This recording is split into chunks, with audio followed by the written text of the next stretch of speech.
Cuando se discuten las razones por las cuales las fuerzas del Eje terminaron por ser derrotadas durante la Segunda Guerra Mundial, se suele abordar las batallas importantes del conflicto, la logística, las líneas de suministro de cada ejército, las decisiones políticas y militares que hizo cada nación de manera individual, pero pocas veces suele tratarse uno de los puntos más importantes que ayudaron a moldear este resultado: una completa falta de cooperación por todos los involucrados, siendo algo completamente opuesto a lo que sí lograron llevar a cabo los aliados, por lo que vale la pena preguntarse, ¿por qué el Eje estaba tan mal coordinado? ¿Qué tanto les afectó la falta de comunicación? ¿Qué provocó esta actitud entre sus miembros? Ahora mismo lo vamos a descubrir, y como en cada ocasión los acompaña su anfitrión de Auslanda, quien les da la bienvenida a la primera entrega del año del canal, y sin mayor dilación, ¡comencemos!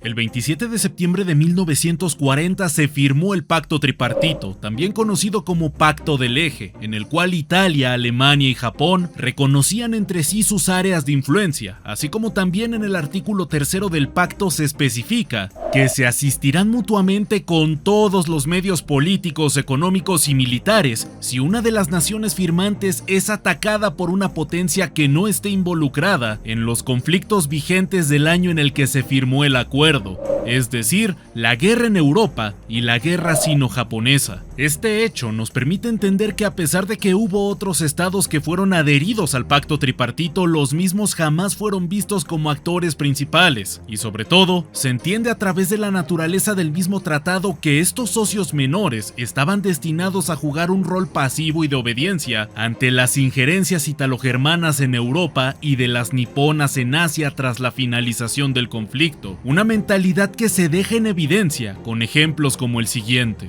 El primer país en haberse unido a este pacto tras los miembros fundadores fue la Hungría de Miklos Horthy, misma que fue negada en varias ocasiones de la posibilidad de producir armamento alemán que esta nación requería para continuar con la lucha en el frente oriental. Por ejemplo, durante 1943 los húngaros pidieron al Reich las licencias para producir al Panzer IV y al Panther de manera local, siendo rechazados en sus intentos. Al mismo tiempo, Horthy trató de complacer las exigencias de Adolf en la medida de lo posible con tal de que este último dejara de apoyar a los movimientos radicales húngaros que suponían una amenaza para su gobierno, cosa que el canciller alemán nunca dejó de hacer y que finalmente utilizó para derrocar al propio Horthy cuando lo vio necesario. A pesar de que Hungría se mostró como un aliado bastante fiel durante la mayor parte de la guerra, los alemanes fueron muy reservados con la ayuda brindada al esfuerzo de guerra húngaro, repitiéndose este caso con la mayoría de los socios del Eje, a quienes se les solía dar lo mínimo y exigir demasiado en cambio, pues de nuevo, eran herramientas que debían controlarse para la futura Europa dirigida por alemanes e italianos. Tener un aliado fuerte en tiempos de guerra era deseable, pero tras la finalización de la misma, estos países podrían convertirse en rivales, y era algo que las potencias del Eje no estaban dispuestas a dejar suceder. Uno de los problemas más grandes que conlleva el tener como máximos aliados a estados totalitarios es el hecho de que los mismos no suelen compartir demasiada información, especialmente la relacionada a sus planes futuros. Si bien en el acuerdo tripartito se establecieron las intenciones de establecer zonas de influencia en la posguerra, jamás existió un plan en conjunto que los conduciría a este resultado, por lo que si bien debían cooperar entre sí, esa misma cooperación se daba durante la marcha y no en la planeación. A pesar de que el pacto tripartito se firmó en 1940, hacia finales de ese mismo año y durante todo 1941 se tomaron una serie de decisiones en las que ninguno de los países que tomaron acción informó al resto de sus aliados.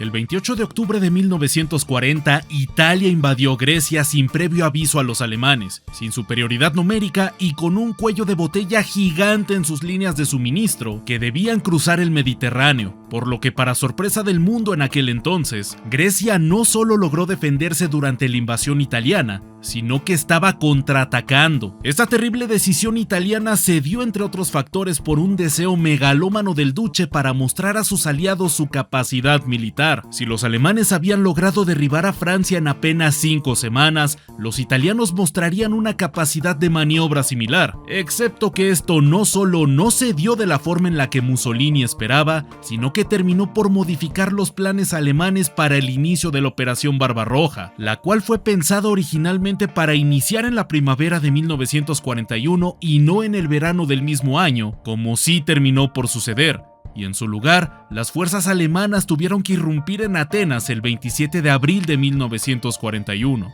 Y hablando de Barbarroja, la planeación se llevó a cabo con tal secretismo que pocos líderes alemanes fuera del alto mando se enteraron de la idea hasta que estaban a punto de lanzarse sobre la Unión Soviética, por lo cual no es de sorprender que si ni los propios alemanes sabían que atacarían, mucho menos se notificara a los líderes de Italia o de Japón. Tal y como mencioné previamente, la primavera fue originalmente el momento que se usaría para atacar a la Unión Soviética, pero así como nadie sabía de Barbarroja hasta el momento en el que tuvo lugar, mientras los alemanes arreglaban el desastre italiano en Grecia, en esa misma primavera, los japoneses firmaron un acuerdo de neutralidad con la Unión Soviética el 13 de abril de 1941. Mismo que se mantuvo a pesar de la iniciativa alemana sucedida en junio de ese mismo año y que se respetaría hasta el final de la guerra en Europa. El acuerdo de neutralidad entre japoneses y soviéticos fue respetado principalmente porque gracias al mismo Japón pudo concentrar sus recursos para la guerra sino-japonesa y sobre todo prepararse para la inminente guerra contra los Estados Unidos. Además de que mientras los alemanes se preparaban para la guerra contra la URSS, Japón estaba fortaleciendo sus vínculos con el gobierno de Stalin, al punto de que el mismísimo hombre de hierro fue a despedir al ministro de Asuntos Exteriores japonés en la estación del tren cuando él mismo se retiraba del país luego de haber firmado el tratado. A pesar de que posteriormente los japoneses se vieron tentados a invadir a la Unión Soviética, jamás lo hicieron, por lo que los soviéticos aprovecharon para hacer una movilización total hacia su frente europeo que ayudó a estabilizar el mismo y que posteriormente les permitió avanzar hacia el interior del Reich. Vale la pena también destacar que si bien Mussolini ofreció su asistencia para participar en la guerra en contra de la Unión Soviética, la misma tardó en ser organizada y finalmente mandada, todo a causa nuevamente del hermetismo con el cual se llevó a cabo la planeación de la misma. Si bien Japón pudo evadir su responsabilidad como integrante del pacto tripartito para adentrarse en una guerra contra la Unión Soviética de manera relativamente justificada, según las propias cláusulas del acuerdo, esta decisión dejó ver que los japoneses estaban usando únicamente lo que les convenía del pacto, pues la ayuda más directa que podían ofrecer debido a su lejanía geográfica era un posible ataque a la Unión Soviética, mismo que activamente estuvieron evitando. Vale la pena resaltar también que a pesar de que a Alemania y a Italia no les era conveniente entrar en una guerra con Estados Unidos, especialmente a Alemania, pues sus relaciones diplomáticas en el periodo previo al conflicto eran cercanos e incluso empresas estadounidenses tuvieron un papel muy importante a la hora de llevar a cabo el rearme alemán, ambos países europeos decidieron respetar el pacto y declararle la guerra a la potencia norteamericana a escasos días del ataque a Pearl Harbor, lo cual traería más problemas que beneficios, y que en palabras del historiador británico Ian Kershaw, fue una de las decisiones más desconcertantes de Adolf durante la Segunda Guerra Mundial. Tras que quedara claro que Japón no estaba dispuesto a entablar una guerra en contra de la Unión Soviética para salvaguardar sus propios intereses, la participación del mismo como miembro del eje fue más bien simbólica. La única unidad activa japonesa en el frente oriental fue utilizada para meras tareas de observación, así como hubo un intercambio tecnológico interesante, pero que no llevó a mucho entre japoneses y alemanes, los primeros dando información sobre sus barcos y submarinos más avanzados, mientras los últimos hacían lo mismo con sus blindados y aviones, pero que gracias a no tener una ruta segura por mar para transportar grandes piezas de equipamiento, se llevaba lo que se podía en submarinos. Si bien con el desarrollo de la guerra hubo un mayor entendimiento en las fuerzas del eje, principalmente entre Italia y Alemania, las decisiones más fundamentales se dieron precisamente entre 1940 y 1941, donde, como pudimos ver, parecía que el eje estaba activamente poniéndose el pie entre sí en cada movimiento que planeaban, existiendo una clara ineptitud a la hora de apoyarse o siquiera comunicarse en las decisiones más críticas.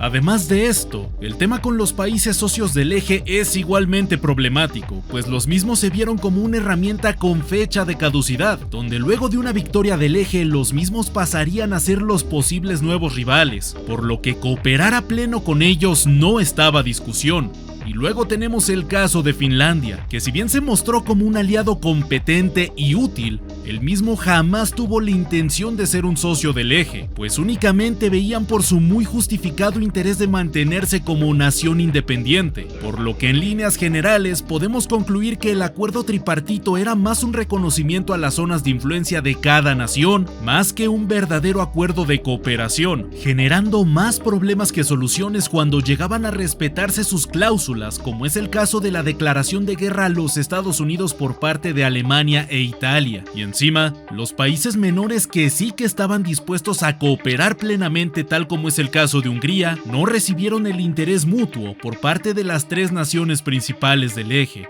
llevando todos estos factores a una clara desorganización que terminó por convertirse en uno de los puntos vitales para entender por qué fue que Italia, Alemania y Japón perdieron esta guerra.